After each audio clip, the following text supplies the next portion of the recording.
Good evening. This is Andy Thayer with the Gay Liberation Network, and with me tonight is Joe Iosbaker from the Coalition Against NATO G8 War and Poverty Agenda. I am also with CAN G8, as we call it for short. And as you saw on your screen a little bit earlier tonight, we're going to be talking about the impending First Amendment battle happening right here in Chicago as a result of the upcoming May 2012 NATO and G8 summits. But first, just to break it down for our audience, Joe, could you tell people just who is NATO, just who is the G8, and what do they represent?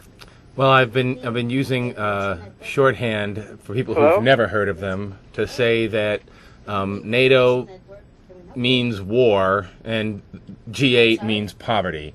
NATO is the North Atlantic Treaty Organization, which is basically the alliance that the United States leads of all the major military powers in the West, and they are the let's just for people who don't know this, it's through NATO that the U.S. has led the war against Afghanistan, and more recently the war on Libya, and now they're looking at Syria and Somalia and maybe even Iran. Yeah. The G8 is a gathering of all the wealthiest nations on Earth, and they basically meet periodically so the heads of state and the finance ministers can share their agendas and try to come to consensus. And their consensus for many years has been austerity measures, and that word austerity is a $2 word, but it basically means impoverishment of the working class and the poor people and the poor nations as well. It means cutbacks in social services. Right. It means giveaways to the rich so that they so-called reinvest in the economy. And it should be noted, I mean, just how profoundly undemocratic both of these institutions are. I mean, G8 as an example represents, I believe, something like 70% of the world's wealth in terms of at least the people who run those particular countries, but is only something like 20% of the world's population. And if you break it down a little bit further, I mean, we're about 300 million here in the United States, but how many of us truly do have a say-so in how the economies run? How many of us voted to bail out the banks in 08 and 09, which was a bipartisan effort with a little detail that they left out 99% of us in terms of deciding that those billions of dollars would go to the banks. Now, both of these organizations are going to be having their meetings in Chicago May 19th through the 21st, as I recall. And Joe and I are, as well as many, many other people, are involved with organizing a big permitted march for Saturday, May 19th, a march that will start in the Loop and head to the NATO G8 summit down at McCormick Place. And there have been a lot of indications, unfortunately, from the city side that they are going to be opposing our First Amendment rights while at the same time saying that they are in favor of First Amendment freedoms. The organization that Joe and I and many others are part of, CanGate, has attempted to have a series of meetings with the city. We finally did get one meeting where the city representatives, everyone from the CPD's chief counsel and a whole number of other folks, basically kept on blandly reiterating that they were committed to our First Amendment rights, and at the same time making zero commitment to allowing any public assemblages in the handful of Loop areas that would accommodate thousands of people. Right. I think that they are the way to describe how the city has made its commitments to our First Amendment rights is with the term lip service. Yeah. They keep telling us the mayor as well in more recent days has made repeated statements that he's going to protect our First Amendment rights.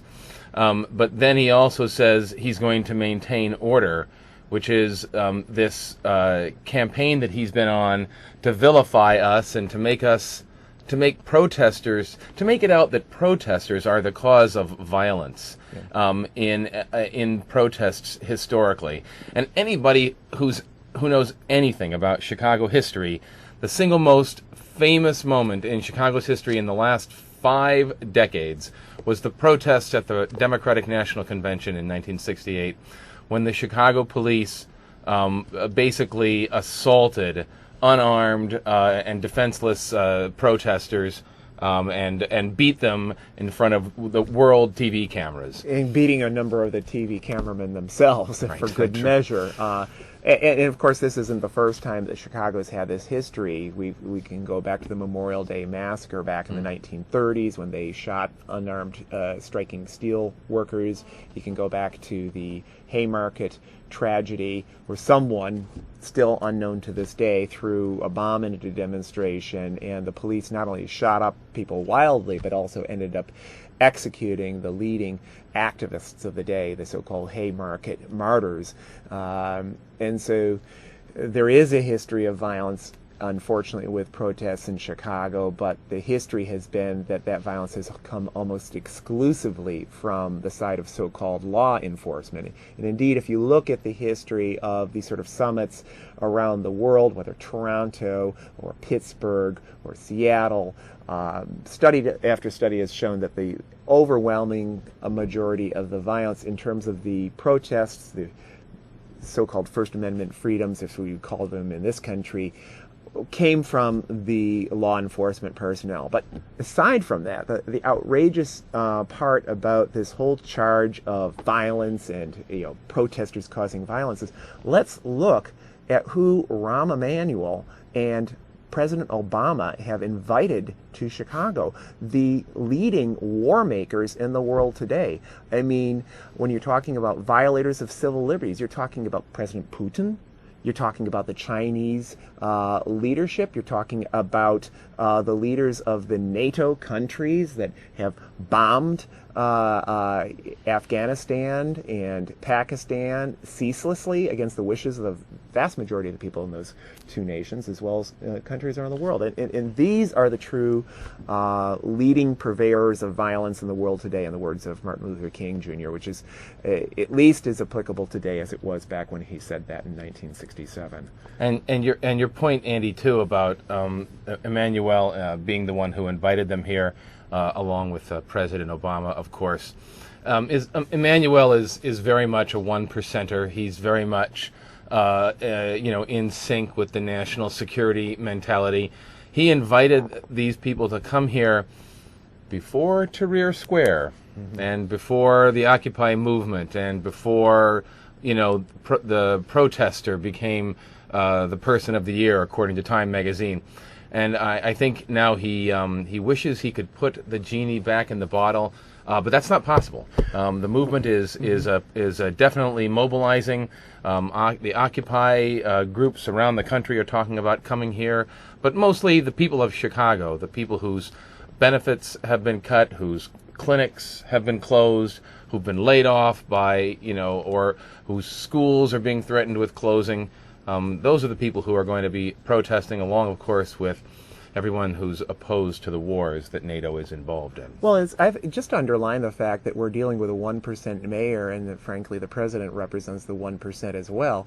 Rahm Emanuel, when he was in Congress, was the #1 recipient of campaign funds from the financial services sector. And to get that #1 spot in Congress meant that he had to beat out a lot of pretty damned unsavory characters in order to get all that cash.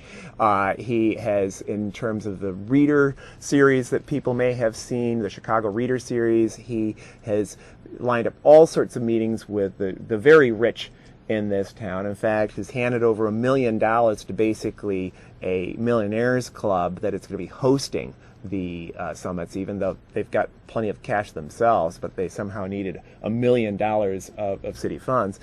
The feds are going to be shelling out $55 million for so-called security for this summit. That's $55 million that the city will say, oh, no, this is a big gift to the city of Chicago. It's coming out of our pockets at the end of the day, whether it's coming out in federal dollars or state dollars or local. At the end of the day, that's $55 million that could be used to rehire crossing guards, that could be used to open up our libraries longer, that could be used to fund education, smaller class sizes. It could be used to keep people in their homes. I mean, the list goes on and on. Open mental health clinics rather than close them. It's just outrageous at this time that $55 million of our tax money is going to be going to these summits that virtually no one in the city of Chicago asked for, aside from our alleged resident, President Obama, and our alleged resident, Emanuel. And as it turns out, President Obama is going to be coming here to Chicago on January 11th for a big fundraiser. It does seem like he comes to his hometown just for fundraisers these days, and yet he spends his vacations in Hawaii. I guess if I had residence in two places, that's where I decide to do it as well. Chicago does have, the state of Illinois has the fifth largest number of wealthy people of any state in the United States, and most of them are in the Chicago area. So of course he's coming back here, and because of all that wealth that's concentrated here, we shouldn't be experiencing the cutbacks. The schools in Chicago should have plenty of funds. They should have plenty of funds, and furthermore, these are the same people, the one percenters that support the wars that the United States and NATO are involved in. But the vast majority of the people are against those wars. They want the troops home now. They don't want to start any more wars. They don't want to go to war with Syria. They don't want to go to war with Somalia or Iran, certainly. The vast majority of the American people are against those interventions, and yet NATO and the United States are going to meet and pat themselves on the back for their victory in Libya. Basically plan how to rule the rest of the world for the next year. I mean, these annual meetings, that's basically what it's about. It's not about democracy. It's not about freedom. Just a reminder, you are watching the Gay Liberation Network here on CAN TV. That's our website. You can hear about various stuff that the Gay Liberation Network is doing here in the city of Chicago, including, of course, the upcoming protests against NATO and G8 coming to Chicago in May of 2012. And, oops, sorry about that. And I just want to let people know also about a upcoming protest coming up on January 11th, which, as it turns out, is the 10th anniversary of the infamous start of the Guantanamo prison camps. And that protest is going to be at Federal Plaza, corner of Adams and Dearborn Street, 3 p.m., January 11th.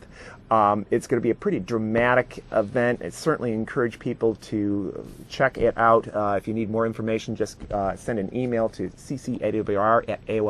We'll get you hooked up. But again, the 10th anniversary of the opening of the infamous Guantanamo prison camp. This is also represents the very first promise that President Obama made upon taking office, was to close Guantanamo. And of course, it's a promise that remains unfulfilled. And as we now know, Guantanamo is just the tip of the iceberg in terms of the horrible situation of human rights around the world. We've got secret prison camps littered all over Afghanistan.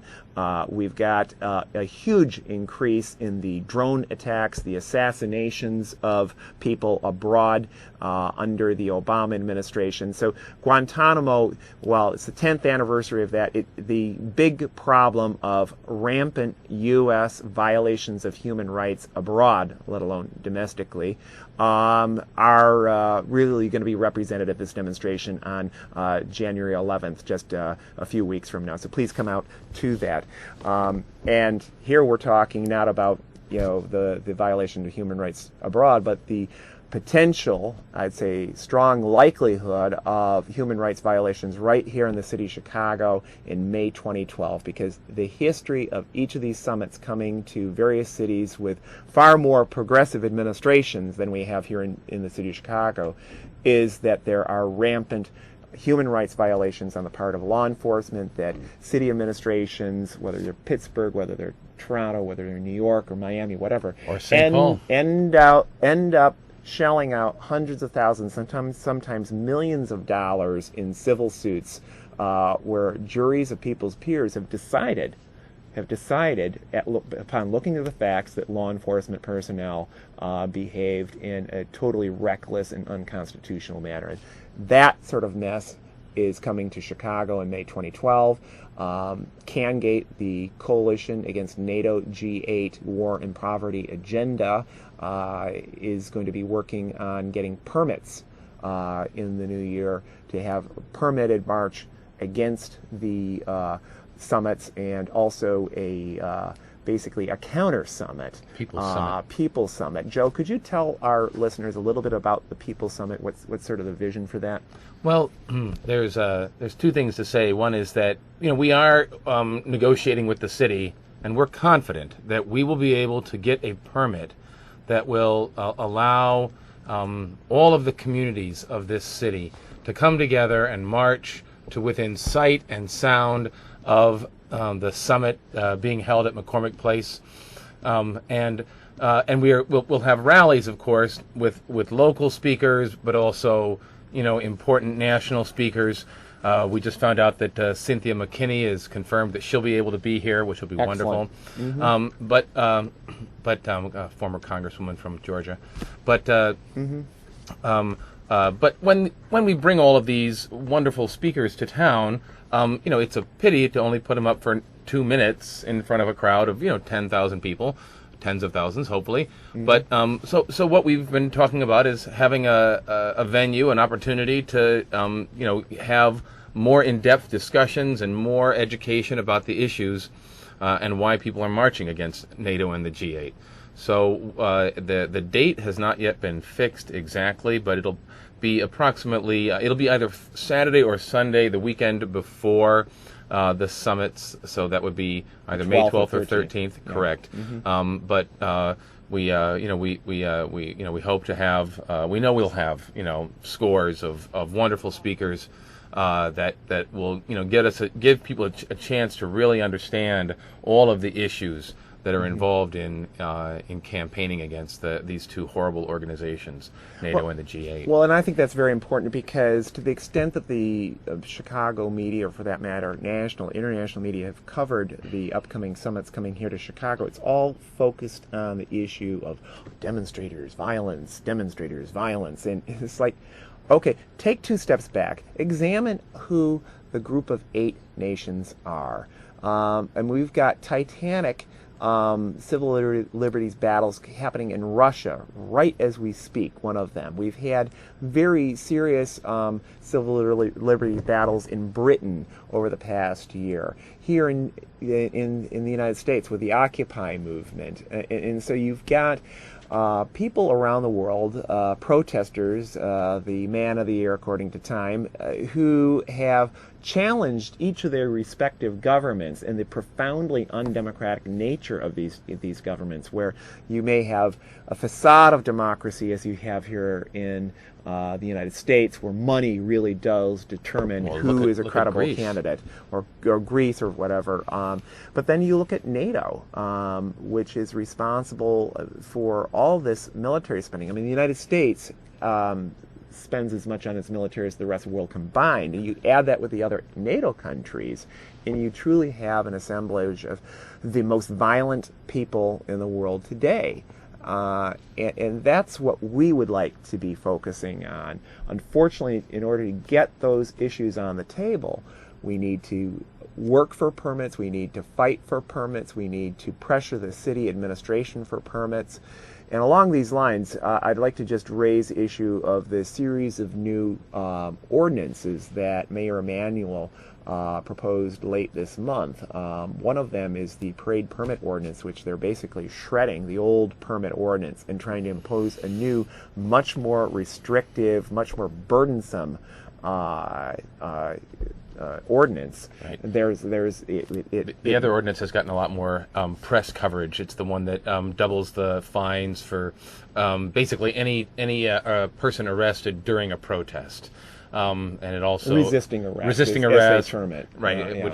Which means that if a policeman grabs you and you go limp, you're resisting arrest. Raising the fines to up to $500 for every incident like that.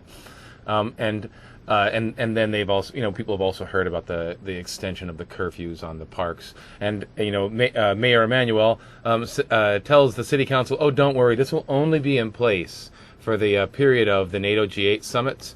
But every other city where mayors have made similar promises, for example, in St. Paul, where the Republican National Convention took place 3 years ago, they enacted draconian new laws and increased the penalties, and 3 years later, all of them are still on the books and still being practiced. One of the things that, as a trade unionist, organized labor should be aware of is included in that ordinance is to give the superintendent of police control over the use of sidewalks. For 100 years, whenever the unions wanted to set up a picket line, as long as they didn't block the traffic going by, they were allowed to picket. What if the police now are able to tell you, no, you can't have that picket line on that public sidewalk? So everyone has to be aware that it's not just the NATO G8 protesters that are being threatened by the mayor. It's everyone's civil liberties. Well, and having read through very carefully the new parade permit ordinance that they're proposing, Section 10-8-330 of the Chicago Municipal Code, I can tell you there's absolutely nothing in that proposed ordinance that says, oh, this is just for the summits. It's permanent if they get it through. And I can tell you is burdensome, and as Joe talked about the so-called resisting arrest ordinance would be, actually the parade permit ordinance in terms of quelling street protests and imposing ridiculous burdens upon protest organizers is actually far more draconian. The minimum fine would go up some 20-fold from $50 to $1,000. The maximum fine would double, and there would be a threat of 10 days jail as well. And there's any number of other very detailed examples in that. We don't have time to go into tonight. In fact, we're going to have to be wrapping this up here very shortly.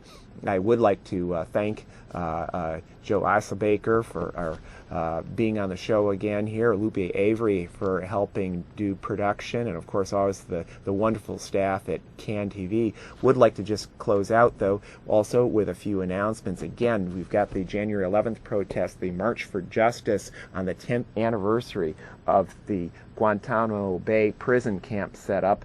Adams and Dearborn, January 11th. Please be there, 3 p.m.